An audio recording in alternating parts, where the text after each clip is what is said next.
আসসালামু আলাইকুম এভরিওয়ান, আপনারা সবাই কেমন আছেন? আশা করি অনেক ভালো আছেন। মৃত্যুর পর 3.5 হাত মাটি কিন্তু সঙ্গী জীবনের। জীবনে যত কিছুই বেঁচে থেকে যত সয় সম্পত্তি যত কিছুই করি না কেন, এই মাটির দেহ মাটিই কিন্তু খাবে। কোনো কিছু সঙ্গে নিতে পারবো না, সঙ্গে নিতে পারবো শুধু আমল।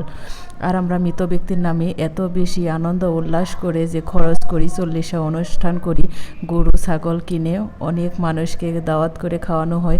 এটা কিন্তু ইসলামের দায়িত্বে নেই, ইসলামে নেই যে কোনো মানুষ মারা গেলে তার জন্য 40 অনুষ্ঠান করতে হবে, খাওয়া দাওয়ার আয়োজন করতে হবে, এমন কোনো কিছুই কিন্তু নেই।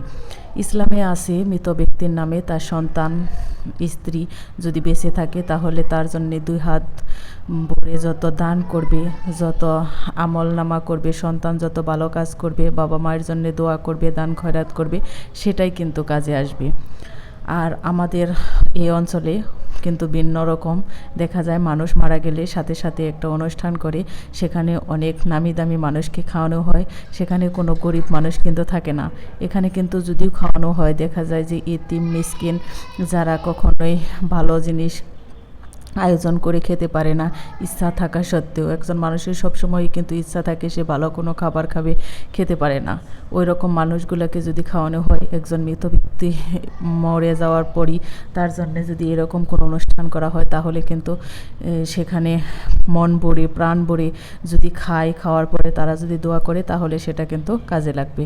আর এখানে কিন্তু তেমন কোনো গরিব মানুষকে দাওয়াতই করা হয় না। আর সমাজের উচ্চবিত্ত ধনী যারা নামি দামি লোক, তাদেরকে কিন্তু দাওয়াত করা হয়। এখানে 700 মানুষের আয়োজন করা হয়েছে। আর আমি খাওয়া দাওয়ার অনুষ্ঠানটা ওখানে গিয়ে আর ভিডিও করতে পারিনি, যেহেতু সাথে ছোট বাচ্চা আছে, যার কারণে ওখান থেকে খাওয়া দাওয়া করে চলে এসেছি। ইসলামে যা না আছে তা নিয়েই কিন্তু আমরা বেশি রকম বাড়াবাড়ি করি, যে মানুষ মারা গেছে তার নামে লাখ লাখ টাকা খরচ করে অনুষ্ঠান করে খাওয়ালে হয়তো মৃত ব্যক্তির কবরে আযাব হবে না, সে ভালো থাকবে মানুষকে খাওয়ানোর কারণে। কিন্তু আসলে তারা কোনো মসজিদ, মাদ্রাসা, এতিমখানা, কোনো কারবালা প্রান্তর, এগুলোতে যদি দেখা যায় যে টাকা খরচ করে হয়, দান করা হয়, আজীবন ওই মৃত ব্যক্তি কিন্তু সোয়াব পেতে থাকবে যতদিন এই পৃথিবী আছে ততদিনই। আর একজন মানুষ যখন মারা যায় তখন তার কোনো আমলনামা পথ কিন্তু খোলা থাকে না, সব আমলনামার পথ তখন মৃত্যুর সাথে সাথে কিন্তু বন্ধ হয়ে যায়। শুধু থেকে যায় তার যদি কোনো সন্তান থাকে, সন্তান যদি কোনো দান খয়রাত করে, তাহলে ওইটা।